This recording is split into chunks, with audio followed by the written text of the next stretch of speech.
This is interesting. Apple this week not only became the most valuable company in the world, in the most valuable company in history, it is now worth more than Amazon, Alphabet, and Meta combined.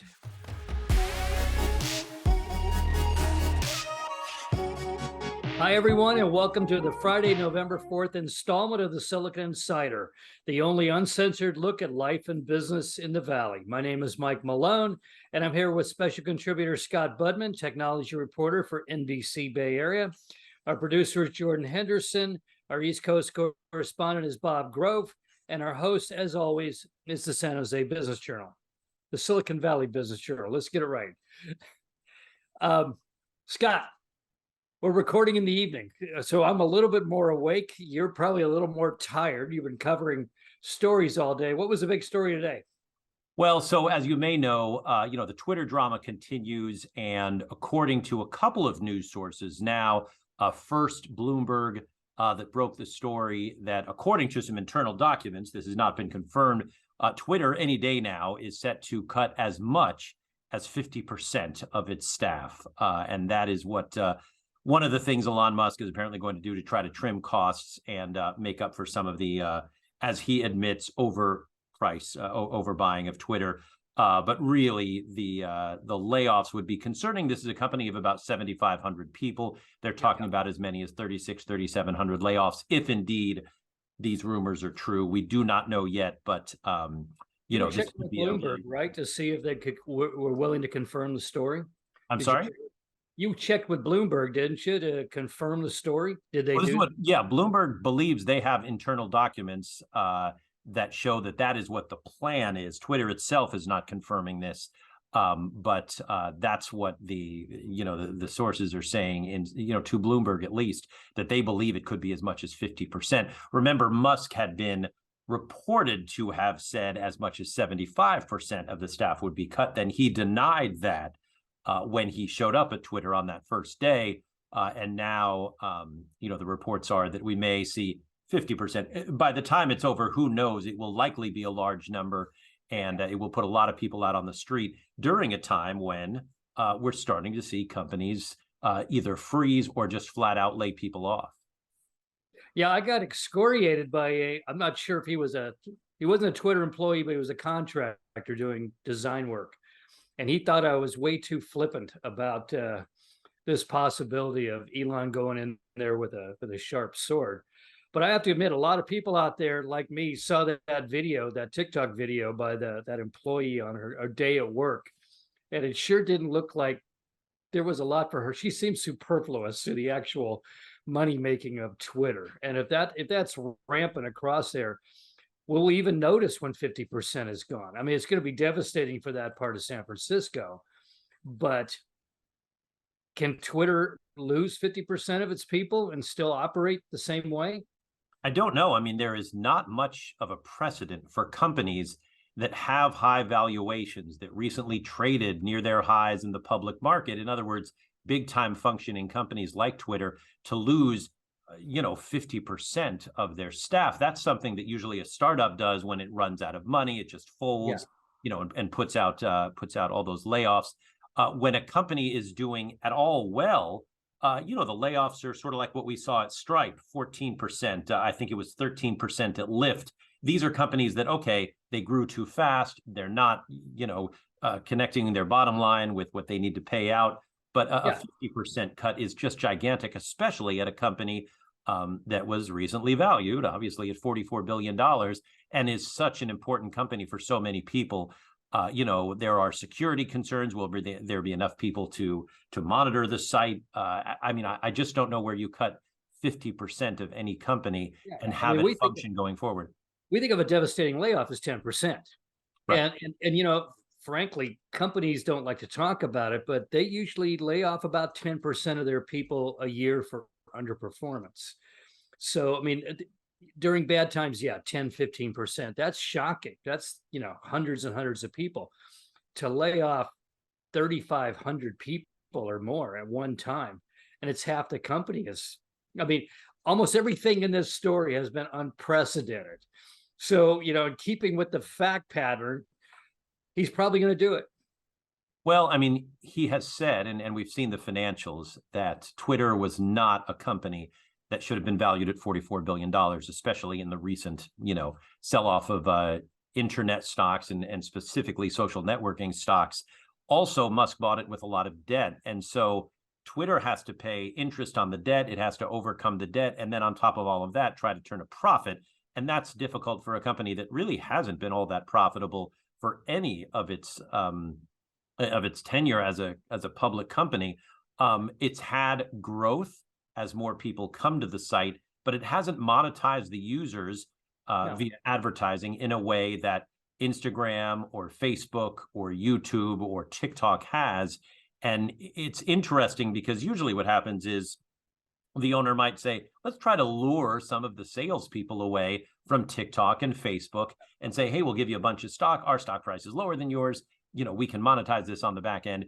Instead, Twitter seems to have gone up to this point on its own. It didn't do all that well. Now Musk takes over, and this would be a big loss to the company. And like you say, to San Francisco itself, trying to avoid recessionary times, trying to stay away from a lot of layoffs, and to have that many people all of a sudden put out on the street would be a big hit to what Mayor London Breed is trying to do, to the economic strength of the city, not to mention the tech industry as a whole. And you're right, a big question mark. Where does Twitter go from here? So you throw in Lyft and you throw in Stripe, 10,000 people on the street.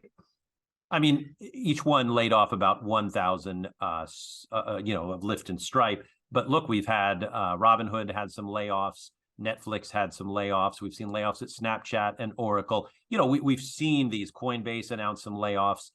So we're starting to go from a trickle to a fairly steady stream. We just had a whole bunch of earnings over the last couple of days.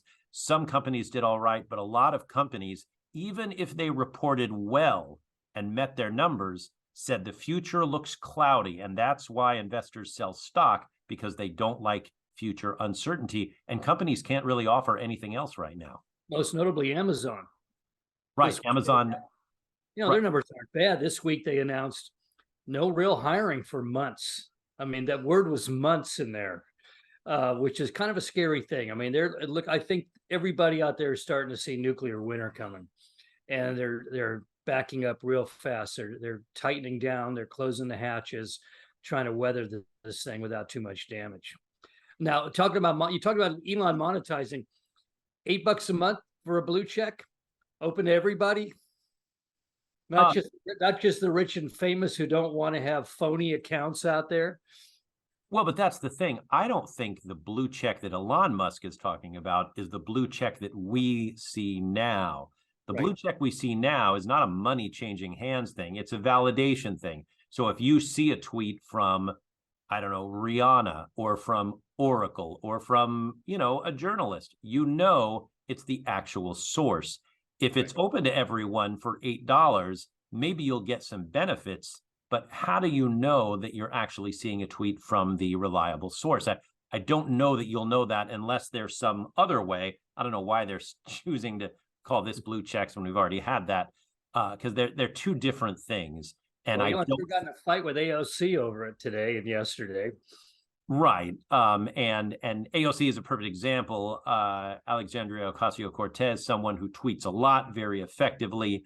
I imagine she has people out there who try to pretend to spoof her. And so if you see an AOC tweet without the actual blue check, it's not from her. And if that goes away, how will we know what to trust from our politicians, from our journalists, from our companies, our celebrities, et cetera, et cetera? Yeah. Okay, well, let's go to the larger picture. We've been talking about the damage being done in tech, but I mean, earnings were mixed. The stock market reacted not positively to another Fed interest rate hike, another 0.75 of a point. Chairman Jerome Powell came out, that speech he gave, he was on fire. I mean, he's going to put this inflation fire out any way he can. And he hinted there's going to be a lot more, but slightly smaller rate hikes in the months ahead. I mean, this is pretty dampening on the economy. Fire and dampening, and right, is the Fed going to smother the economy while it tries to smother the flame of inflation. That's the concern. You'll notice the interest rate hit, and for some reason, Wall Street thought, hey, that's fine. We'll deal with one more. We're finished. The stock market went up about 400 points. Powell came out and said, we're not finished. And the stock market immediately turned around by 800 points and fell 400. That was a really, really quick whiplash of a turnaround. And it shows that, A, the market is really, really interested in stopping the interest rate cuts and fearful of inflationary times, which are not good for the stock market. Well, Powell had the look on his face of a man who knows he's about to be the bête noir of American politics and investors for the next few months, because he seems to be a man afraid of what's coming. And we got a glimpse. Elliott Management, the one that's led by Paul Singer, they came out and said, we are at risk of crippling hyperinflation and extraordinary conditions that could prompt the worst financial crisis since World War II. That's a pretty loaded statement. I mean, when I said nuclear winter, I wasn't kidding. This is like the asteroid hitting Earth and killing the dinosaurs. I mean, that's a scary, scary remark. I mean, people forget, but right after World War II, we went through a very, very crippling economic time, almost as bad as the Great Depression, as we got out of the war economy and got, the American economy back going into the 50s. And if we're heading for that, I can see why Powell's acting like this. He's not giving any good news. He's playing hardball right now and getting us ready.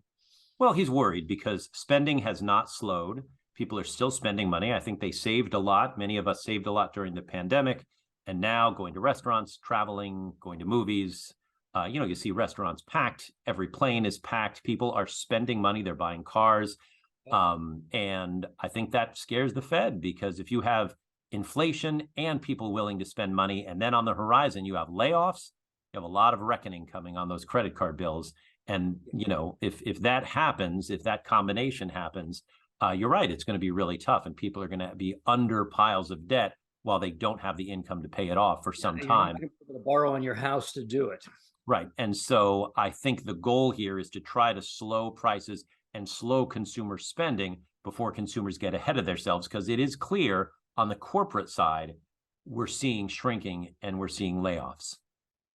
As another augury of what may be coming, kind of the reverse, the canary in the coal mine, Starbucks had a record quarter, suggesting that people are really getting out there, but they're not spending. I mean, I went out to dinner the other night to my neighborhood restaurant. I got the bill and I was stunned, because we ordered exactly the same thing we always do, and it was about 15% higher. And I thought, wow, okay, it's gone down into the neighborhoods. It's for real now. And Starbucks, you can go get a cup of coffee and sit and talk for 2 hours, and you get all the entertainment. It seems like going to the movies in the 30s. It was the cheapest entertainment in town. And maybe that's Starbucks' role now. It's the new index on the health of the economy.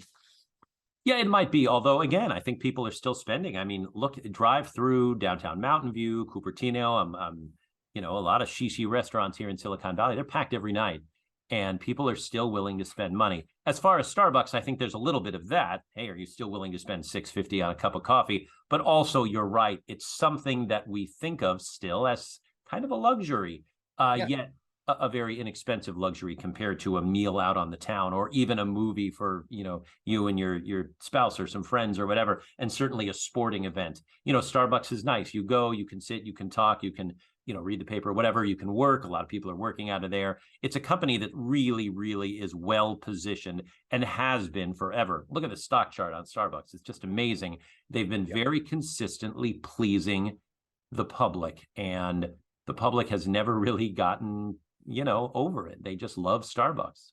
Yeah. I noticed another cultural phenomenon, talking to one of my neighbors, and I was saying, I go down the freeway and some days it's like empty, and other days it's like 4 years ago, it's just jammed. And she said, that's a phenomenon of the 3-day work week, where you have to go into the office 3 days a week. Everybody goes in Tuesday, Wednesday, Thursday, so they get the 4-day weekend at home. And that's why you get this wild swing where it's like a ghost town. It's like post-apocalyptic going down 280 or 85 on a Monday or Friday. You could go 110 miles an hour. There's nobody there. The next day, bumper to bumper. And I wonder if that's going to continue, if that's a new way of living again.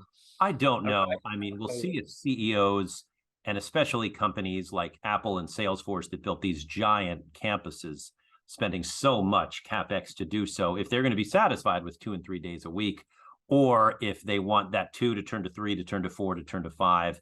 I just wonder. And again, credit to the tech industry. It really did well during the pandemic when people were at home and having to adjust to, getting Wi-Fi from your house and, bringing your stuff home and meeting over Zoom, which you and I are doing right now. And I think, there was a lot of productivity and a lot of success. And so to come out of that and insist that you need to get out of your home and into your car and sit in traffic and gas up and get to the, that's asking a lot. But I know that companies want people in Sure they do.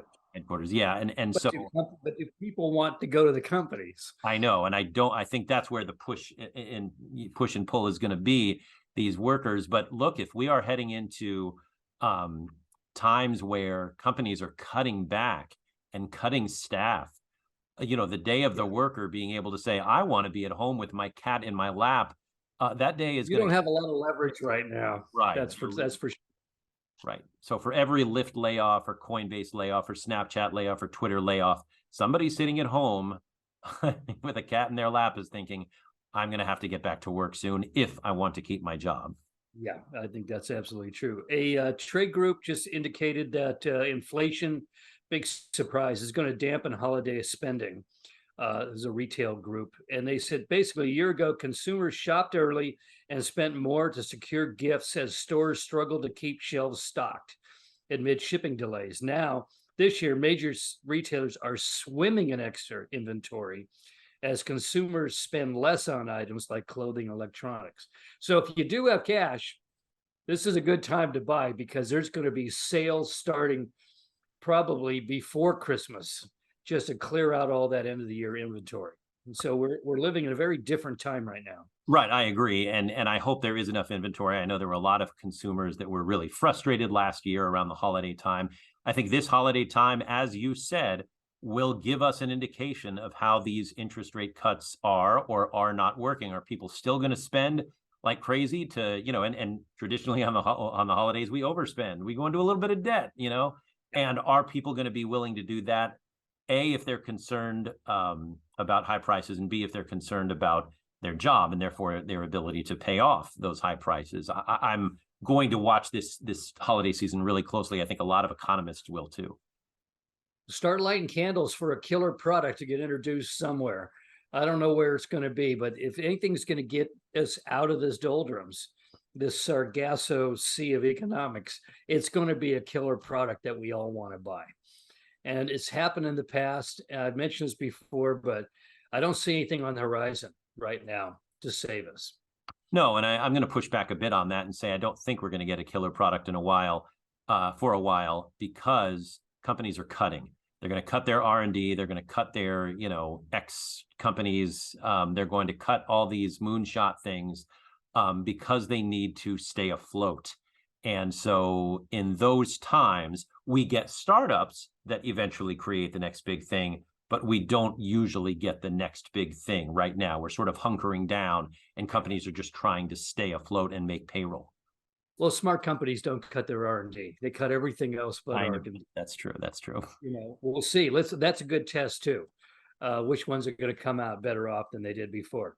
Bitcoin, all the cyber currency suffered in the last few weeks, except one, which is the weirdest one of all, because it's a joke cyber currency, and yet Dogecoin jumped 150% in a single day, and it's over.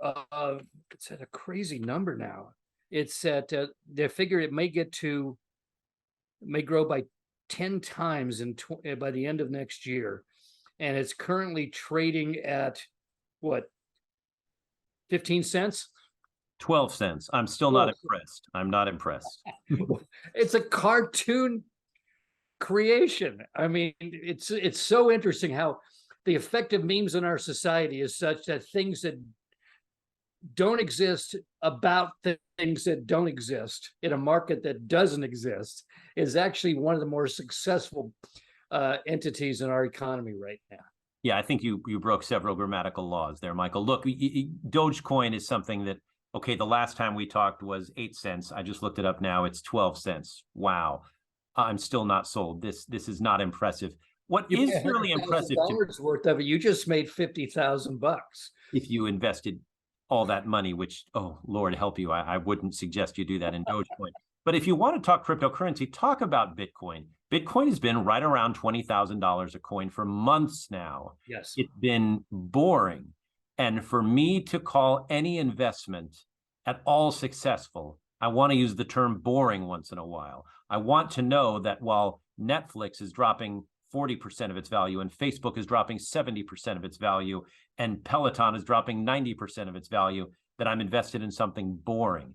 And Bitcoin actually succeeds, where almost, I can't think of a stock that stayed the same even for 4 months.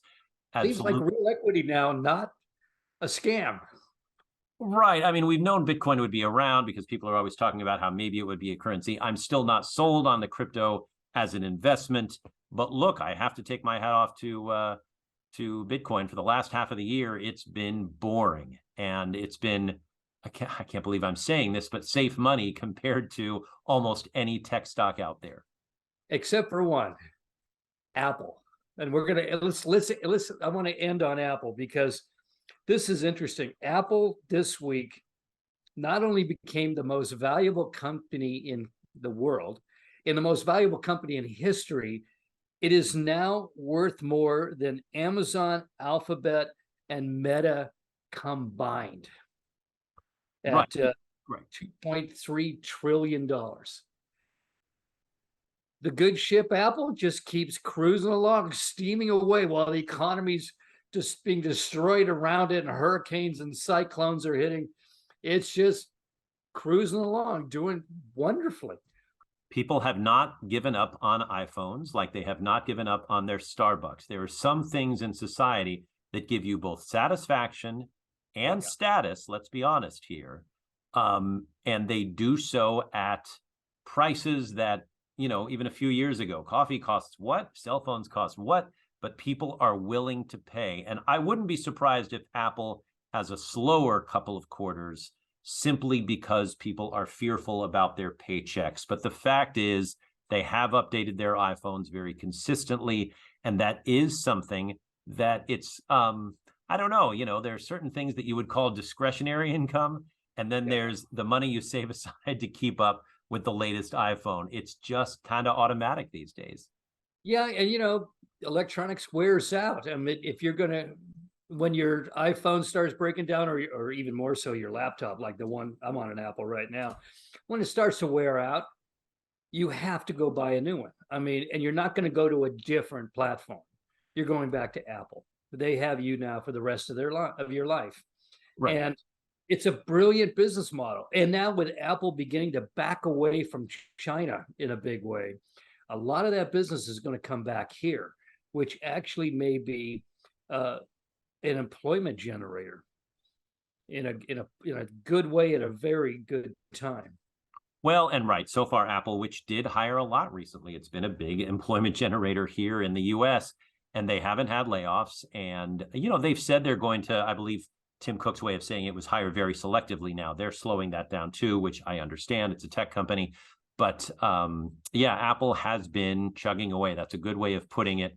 They've been consistent because they make a product that a lot of people want. And if those people can still afford it, they're going to get it. And that's enough of the population that has a lot of money and that has $1,200 to blow every couple of years on a new smartphone. You know, when they come up with a list of the great Silicon Valley CEOs, it's usually the flashy guys, the guys who really took something fast, you know, into the billions of dollars and you know, and created incredible products. But we don't give enough credit for the slow and steady guys who keep a company at the top year after year after year. And he may be the finest we've ever seen, at least in the Valley, maybe in American business. I mean, what he's done over the last decade and a half is just mind-boggling. The only $2 trillion CEO in history. In history. Not a bad thing to have on your You're right. Okay, that's it for now, folks. You can find us on the Silicon Valley Business Journal homepage, as well as on Spotify, Anchor, Google Podcasts, Apple Podcasts, LinkedIn, and YouTube, of course. Have a great weekend. Enjoy the rain. Maybe the drought's going to be over soon. We'll see you next week. Bye-bye.